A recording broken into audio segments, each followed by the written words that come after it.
Hello, good evening. Welcome to our virtual town hall meeting. I'm Leah Ivy, Principal at Equipment Upper Elementary. And I'm Amanda Allen, Principal at Equipment Lower.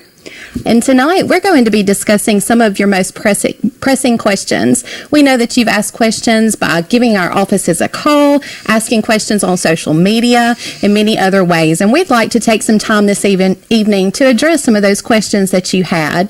If you haven't already put your question out there on the YouTube chat, please enter your question. And as we get to the close this evening, we'll address those for you. All right, Miss Allen, here's our first question.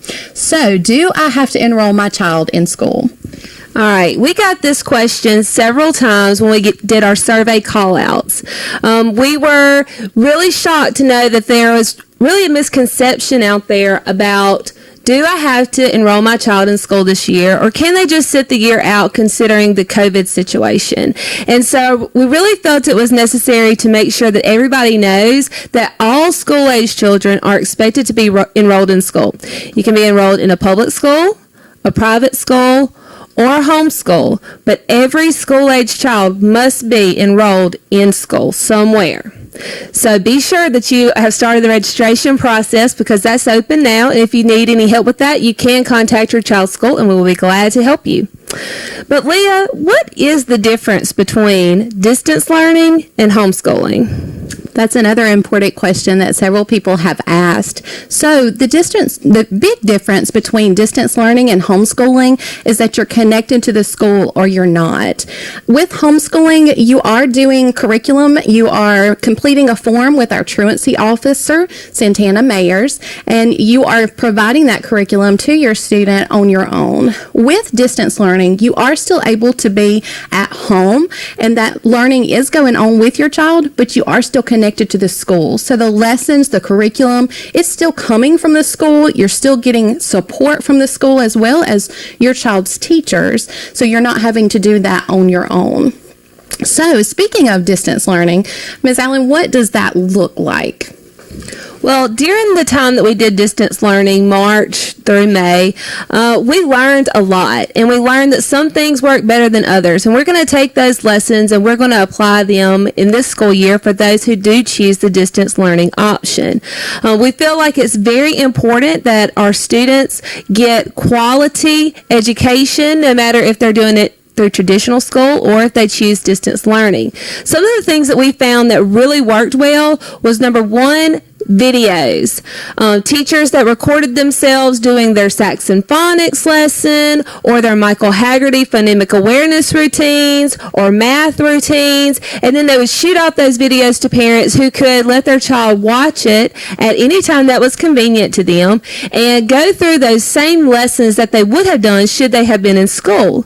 So that was an awesome opportunity. I know I had a first grader this year, and her teacher provided lots of videos, and she loved them. She loved getting to see her teacher, hear her teacher. She felt like there was a connection that was still there with her teacher, that her teacher cared about her. And I really feel like with distance learning and using that option to continue with a connection between a child, a teacher, a parent, a teacher, those are things that we do really well. And we want to continue to do that and provide parents the support that choose distance learning. So distance learning would be a great option for those who maybe don't feel as comfortable as coming into the traditional setting. So you can look forward to videos. Another thing that distance learning will have are the same programs that your child is used to using while at school. So AR would still be possible. iReady, Lexia Learning, whatever your school is using, those same programs would be available to your child, and it wouldn't be at a cost. Those are actually very expensive programs, and so it wouldn't cause you to have to come out of pocket and buy something because we would provide that license to you and your child. So we would be able to really continue those things that your child is used to using while at school and make sure that they're getting that quality education, staying on top of where they should be in school, getting that feedback from a teacher. When you have a question, you have somebody local you can go to. Some really good resources there. But Leah, what would it look like at QUE?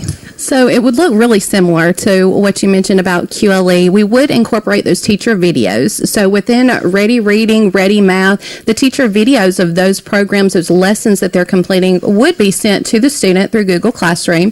The student watches those videos and then has independent activities that they do, similar to things like that. With this year we'll have My Own, which is an online reading program that goes along with Accelerated Reader. We're super excited about that. So they'll be able to do that online, still participate in that, do their iReady, being able to do their individual learning paths in reading and in math also.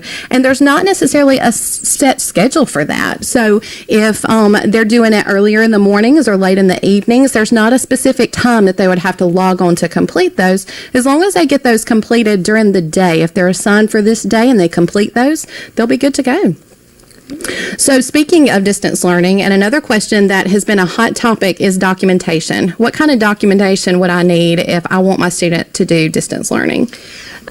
We just put out the new guidelines for that today. If you haven't had a chance to look on our Facebook and check that out, it's certainly available to you. And so number 1 says, in order to qualify for distance learning, you have to provide a valid reason. But what is a valid reason? Well, there's 3 things that we're really looking at here. 1, the child has an underlying health condition that would require them to need distance learning. Someone in the home may have a medical condition that requires the child to do distance learning so that things aren't brought home. And the third way is really, it opens it wide open. It allows the parent to provide their reason. What is your rationale for requesting distance learning? As long as you're providing us with some kind of rationale and you feel like it's important, we want that to be heard. So we're providing all parents who want to do distance learning with an application, and you fill out the application which says that you're committing to distance learning and the things that we feel like will make distance learning successful, and then you provide us with a rationale of why you are choosing distance learning for your child, meaning why would the traditional learning path not work for you? And again, we're open to whatever it is your thoughts are on that application. So fill one out and we'll look at it. And as long as we feel like you have something that is really important to you, we definitely want your voice to be heard. So call and get that application, fill it out, send it to your child's school, and I bet that you're going to be very happy with the outcome. So Leah, we're kind of going to take a break away from distance learning now. We're going to talk about those who are actually choosing or maybe not sure. Do I do distance learning? Do I do traditional learning? I'm not really sure. One of the biggest concerns in making that decision is, if I choose to send my child to school, are they going to be able to go to their regular classes? Like, can they go to art, music, PE? Are they going to get to play on the playground at recess? What about lunch? What's your plan for those types of activities? So at QQE, our answer to that question is yes. In years past, we have called those classes Encore. This upcoming year, we're changing and renaming that to electives. So all students will still get to participate in their electives, their art, music, PE, and library. They'll get to go to those daily. We are making some adjustments in that, making sure that too many classes aren't in the hallway at one time, so that when they transition from one place to another, we don't have large groups gathering in one location. PE is a place that we've had in years past double classes, and so we're eliminating that so that there's one group of students who have been together throughout the day that are together in one location versus 2 different classes that are there.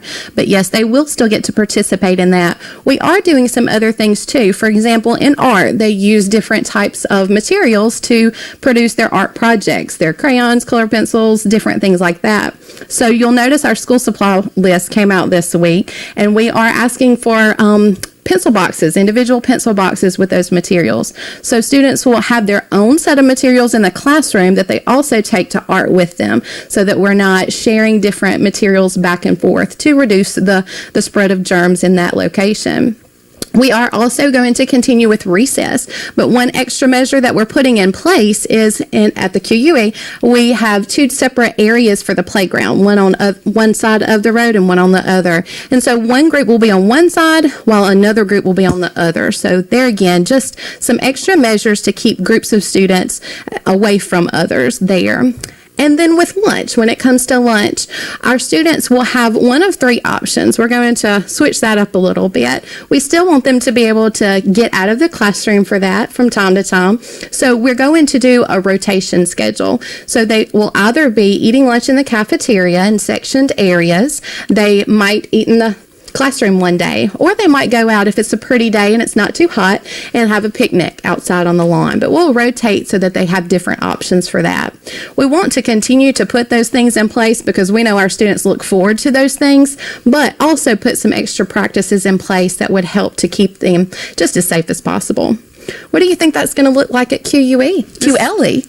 At QLE, it's going to look a lot like what you just mentioned. A lot of the things that we're putting in place are for social distancing. So those classes like PE used to have 2 classes coming together.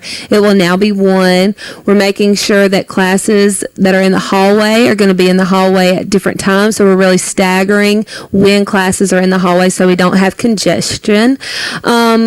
But yeah, I think that our kids really like those elective classes. They want to go to art. They want to go to music. And of course, they want to go to PE. Those little bodies need to move. So we want to make sure that we're providing them some opportunities to do that. And, you know, it's not uncommon for Miss Myrick to have art class outside. We have tables outside for art class. And so we're just going to do those things, you know, more and do them a little differently to just make sure that we are providing the most social distancing and the most sanitizing and the most measures that we can to make it safe for those kids. So we're definitely going to keep that. Recess, same thing as you guys. We're going to just make sure that we only have 1 class in an area at a time on the playground. We have different areas of our playground. We have 2 playgrounds, and we also have the walking track. So we're going to utilize all of those spaces. And I definitely think that we can make it work. We have the football practice field behind QLE. So we're going to purchase some more supplies of recess equipment, hula hoops, jump ropes, those types of fun old school things for our kids to get to play with those whenever it's a pretty day, because again, moving is really important for learning. So we want to be sure that we keep that in place. And as far as lunch goes, same deal. We're going to have pre-K go to breakfast and lunch every day in the cafeteria. I have a child coming to pre-K this year, and he is super excited about eating lunch in the cafeteria. So big school is all about big things, and so we want to make sure that those pre-K kids are in an area that is most suitable for them. So we feel like that's the cafeteria. We don't want them to have to carry a tray a long way. We don't want them spilling their food. So that is one of the things that we're going to do. Pre-Ks, you're going to go to the lunchroom. The other kiddos, we're just going to do a rotation. Some days you might be in the cafeteria. Some days you may be on the picnic table. Some days you may be in your room. Some days you might go down to the walking track and enjoy a picnic out there. So lots of options and lots of opportunities. We want to make sure that kids, I think one of the concerns we heard is, I don't want my child to be in the same 4 walls from 8 o'clock to 3 o'clock. And the teachers don't either. So we are going to make sure that we are doing some things to do that safely for the welfare of all. So, Leah, how will you sanitize throughout the day? We talked about that a little bit. I think that's a big concern, is the sanitation. It's a big job to keep a school clean. So how are you guys going to manage that? So when we did our surveys, about 68 to 70% of our parents wanted traditional school. But when we asked them what their concerns were, one of the biggest concerns was, what is sanitizing going to look like? Are you going to have materials available to do that? So our district has purchased disinfectant wipes, sprays, Lysols, hand sanitizer, mask. Each student will get a mask that the district will provide. Teachers are going to have shields. So we're going to have lots of the PPE available for use, not just for our staff, but also for our students. We also have an extra janitorial staff member who's been hired just strictly to clean those high traffic areas. So wiping down those doorknobs and those places that have been touched along the walls where little hands might be touched. The water fountains, they won't be able to use those to drink from, but they can fill up water bottles with those. So just wiping those down, that'll strictly be that one person's job all day long.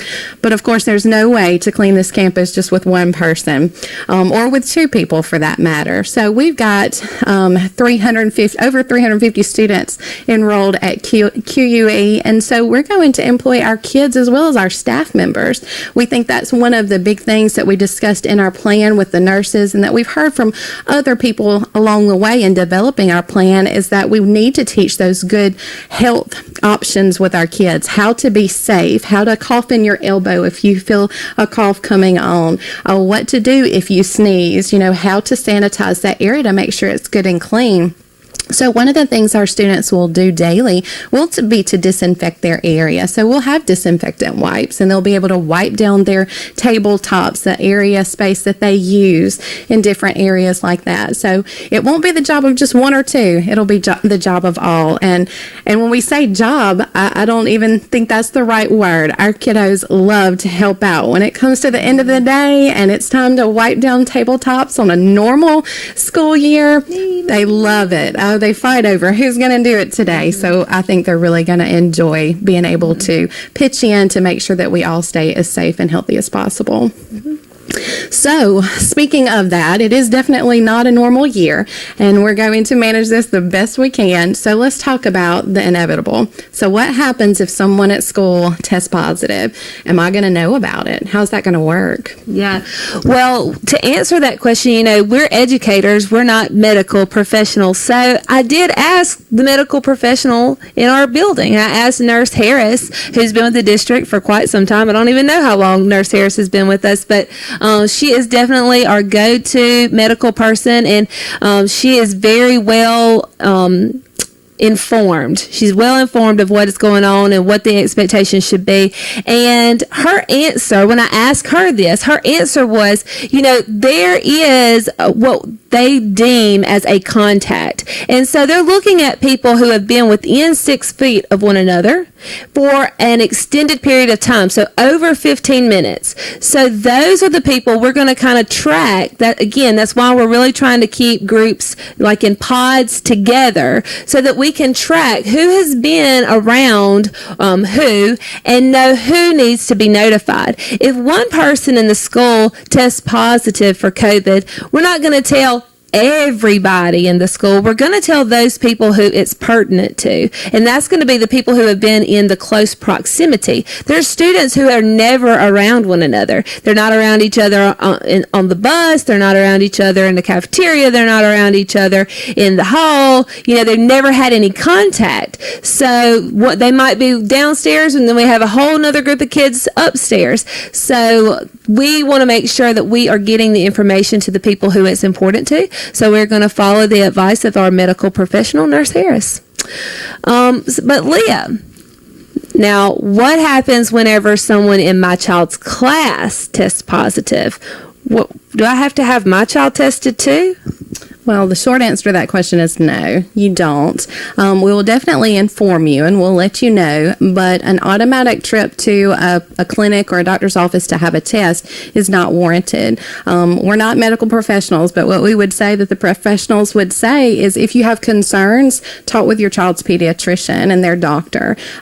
Typically, someone who would need to be tested would be someone with symptoms. So we're not saying that just because your child has a positive test in their homeroom class deems them necessary for a COVID test, but please contact your child's pediatrician, talk with them about what's going on, and they can recommend with their knowledge on what the next steps would be for that. That's great. Okay, so you guys have had some time now to formulate some questions, so we're going to ask Ms. Goff if we had any questions come in, anything we haven't answered yet. Well, we have had some questions, and I think y'all answered a lot of them. Trevor Belvin asked, when does public school start back up? When does public school start? Well, we will actually start Monday, August 10th for the district is our official start date. That's right. And so that is a change from the calendar that we had put out before, and that is to give us more time for open house and for us to prepare teachers for the new demands with the COVID and the procedures that we will have, plus getting ready for the distance learning and the requirements that they will be fulfilling there. So August 10th, and we will have more information for parents of QLE about the first days of school, because there's actually going to be 2 first days of school for QLE kids. August 10th, we're going to have, if your last name is A through K, you will come August 10th. And if your last name begins with L through Z, you're going to come on August 11th. We're cutting it in half because with all of our small kiddos, and many of them it being their first time at school, give them an opportunity to come in and learn what school is about without it being so many people, and they can get some specialized care in learning those new procedures of how to be responsible for yourself and how we can stay safe while we're at school. So we want to put some extra time into each child and, teaching them what school is going to be like. Thank you. So Heather Rush has several questions, and I think you answered a lot of them coming through it. So as someone who works with ServPro, has been cleaning COVID for months, what explicitly are the cleaning procedures is the school district following? Yes, that is the question. That's one of her questions. Okay. So we did talk about the extra person, so that's another layer. As far as the disinfecting goes, we do contract with the janitorial company, and they have come in. Even when we were out in the spring, they came in and disinfected everything. I'm not exactly sure of the name of it, but I know that they went from classroom to classroom, location to location, and sprayed everything down with a very thorough cleaning agent, and that way it cleaned the entire area, not just the hard surfaces, but anything that might be around that might be a little softer. But I think it's called a fogger, and the fogger actually contains some chemicals that are very strong, and it sprays the area and disinfects the area. So that is the top of the line. I think the best thing that we can get as far as cleaning and disinfecting a large area such as a school building while it is empty. So yes, that was a very expensive project, but those are available and being used. She also asked, if COVID starts spreading in the schools, will we be able to pull our kids out and do virtual then?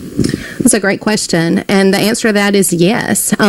We do ask that, and within our plan, we are asking for a little bit of consistency, so we're not asking for parents to pull out to distance learning and then go back into the school and then go out again. We know that circumstances arise, and there might be concerns that would warrant that, and we totally understand that. So even within plans that we've put out, those are things that if you have concerns, we would really recommend talk to the administrator, talk to the principal in your child's building. Our plan was not developed in a one-size-fits-all, and it's not going to address everything. Our most important thing is to meet the needs of our student the very best we can. So we definitely encourage you, if there's a question, if there's a concern, please call us and we can talk through that. But short answer back to that is yes, you can. If there are continued concerns, if you start traditional school and you have concerns and you feel like you would prefer to go to distance learning, that is an option. We would just let you know to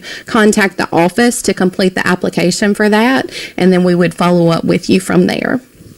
Okay. Tina Price asked, will masks be provided to the children, and will masks be on hand if a child misplaces one? Yes, we actually got our first delivery of masks today for our summer school kiddos, and so we passed those out, and even so the staff got theirs. So yes, masks will be provided. Every child will get one, and then if a child loses theirs and needs another one, there are some that will be available. And if you want to purchase some, I do believe that option will be available too. If you just, maybe you're like me and you don't do laundry every day, so you're going to need 5 masks, then you're going to have the opportunity to do that. We're going to make sure that we have lots of supplies. We want you to feel comfortable. We feel like that's part of our job in this. Teachers are going to have shields. We're even considering getting those for our students. They make them look like little Buzz Lightyears with their little astronaut hats on, so I think that's a super cute idea, especially for the little ones. I think that they'll love the shields, and they're very comfortable because they allow the airflow. So if you look up Google face shields, I think that you'll be impressed that we will have both options available. So yes. Ms. Fisher asks, are students not required to wear masks? They are not. While they are allowed, students are not required to wear masks. So that would just be a parent-guardian conversation and what you would feel most comfortable with. But when they're in large gatherings, if we have a large gathering, there might be times where we suggest, now's a good time. If you have a mask, let's slide that on. Or right now, we're going to get our shields out. For instance, in our guided reading groups.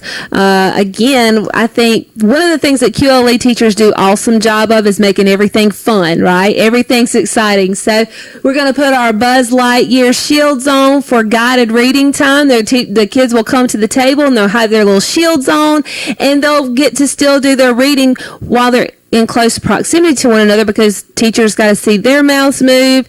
They have to see her mouth move. So we'll still be able to have that activity in a safe way by wearing those shields. So we are taking precautions to be able to continue to do the things that we feel like are important, and making things as safe as we can. Jessica Mason asks, how will the bus rides go? So within our plan, it is developed on that. One thing we talked about extra precautions. And so before a student boards the bus, there will be an extra person on the bus besides the bus driver. And the students will have a temperature check just to make sure that they're not running a fever of 100 degrees or higher. If it is a student, let's just say they do have a temperature of 100 or higher. If the parent's home, they'll go back to the home with the parent. If not, they'll board the bus, and then as soon as they get to school, they'll come to the office area and we'll contact a family member to come pick up the student. But after they get on the bus, they're going to social distance as much as absolutely feasible within a school bus. We are asking for masks to be worn on the bus, but we also know that we live in Mississippi and we're about to come into some really hot summer months, and it's very humid, and we do have some buses that do not have air conditioning on them. So we understand that totally. And so with that, the masks are still recommended, but if students need to, they can definitely take those off to get some fresh breaths of air before placing that back on. When the students arrive at school from the bus, they'll get off. They won't have another temperature check then because they've already had one, but they'll be able to come off. It'll be breakfast time, and so if they want breakfast, they'll have sanitizer available and a breakfast bag to pick up on their way to their homeroom class. We have one more question. Why are students being penalized if they opt for distance learning? Specifically, why aren't they able to receive academic awards? Gotcha. Well, I think that where that came from was initially, let's go with, I am filling out the application and I'm putting down my valid reason of why am I choosing distance learning for my child. Why do I feel uncomfortable with the traditional setting? My child has an underlying condition, someone in the home has an underlying condition, or there's something else that's going on that makes me feel uncomfortable with my child going to a traditional setting where they are around multiple people from other homes. So if I am am saying that I'm uncomfortable with my child participating in traditional education and being around larger groups of people, and I feel like it's safer for my child to be educated within the home, then participating in sports and extracurriculars such as that would require them to be around those same students that they say they can't be in a classroom with. So I know that was one of the factors that was on that, one of the commitments, one of the statements about the distance learning program. So, yes, if you are saying in your application that my child doesn't need to be around others in a classroom, then we can't see how that is not contradictory to then say my child is okay though to play football, which is a contact sport, or basketball, which is a contact sport, or the other extracurricular activities that they get to participate in, because that is a large group gathering, which we're still waiting on the MHSAA. Okay, so more information there, but those guidelines will dictate that as well. But that was where this kind of flowed from, as how to, how are we saying, that this is not something that would be appropriate then for those distance learners. And so with the same thing with academic awards, the teachers aren't going to have as much contact with those distance learners as they would have with the traditional learners. So, it is hard to say that this is the math highest or best improved or whatever the case may be. I don't even know. We don't have that at the lower elementary. But it would be hard to say. I think that's where that's going, to say that this person deserves it over this person that I actually had daily contact with, that attended school. But again, at the lower elementary, our are done off of benchmark scores and such as that. So it's going to be dependent on, is that child taking that same assessment? Are they taking it at the same time as everyone else? Those are just things that we haven't scheduled yet and we don't know. So it's hard to say that, if you have gotten several more weeks of instruction because you weren't able to schedule that assessment at the same time that the traditional first graders took their benchmark assessment, well, you've had several more weeks of instruction and possibly more time to collect more points, and just a lot of little details like that may have a factor in. Anything? Okay. And I think we had a couple more questions since then about the academic awards, or what about recess, but I think y'all answered those earlier. So, Trevor Belvin asked, how will online school work? And I'm thinking that might be a conversation that people call in and sit down, or just talk with the principal. Yeah, if you still have questions about those things like recess that we talked about, and maybe it's more specific than the general things that we really got into today, shout out to us, at the school. Believe it or not, we've taken lots of questions. Parents that, have specific things that they want to know about. One of the things that I have really felt is important during this time, and have even talked to my staff members about, is this is a time for us to be service-minded. We want our parents to choose us. We know that you have choices. We know that. And we want the choice to be us because we feel like we are the best choice. We care about those kids. They are our kids. When we didn't see them anymore after March and they dismissed school for the rest of the year, that was heartbreaking to me, to you, to our teachers. People were not thrilled to be, to say the school year's over. We missed Square Dance Day and AR Parade and all of those fun things that make school so much fun for our kiddos. And we want you to choose us. We want you to know that we are here to support you. If you are choosing traditional learning, know that we understand that even in the best of circumstances, you are still going to have concerns. Reach out to us. If you have an idea, we would love to hear it. We may or may not be able to enact it, but those are the type things that make us better. So shout out to us. Let us know what you're thinking. Let us know what your concerns are. We will do everything within our power to make you feel more comfortable if that's your choice. If your choice is distance learning, we feel like we're still the best option to help you because we want to provide your child with as much of the same opportunity as the children that are in the traditional classroom are receiving. We want your child, I want to know that that child that we have had in pre-K, kindergarten, and is now in first grade, I want to know because I care about that child and I love that child. I want to know that that child has access to a quality teacher who is going to look at their data, who is going to provide lessons for them, who is going to individualize instruction, who is going to actually reach out to that parent and say, hey, look, I noticed that on this assignment, little Johnny didn't do so great. Look, I'm going to send you some extra things. I'm going to make an extra video, whatever, or we're going to do a Zoom call, and I'm going to work through that with him. That's the kind of service you're going to get through a distance learning over a homeschool program. We want you to choose us because it's the best thing for your child. And that's what I really want to get that message out. That's what our teachers are about. We are about being adaptive, flexible, and also being safe. We want our children to come out of this being the best that they can be, to learn the most that they can learn, to have as much fun doing it as possible, whether it be in a traditional setting or whether it be in a distance learning setting. We feel like we can do that. Thank y'all so much. Yeah. Yes.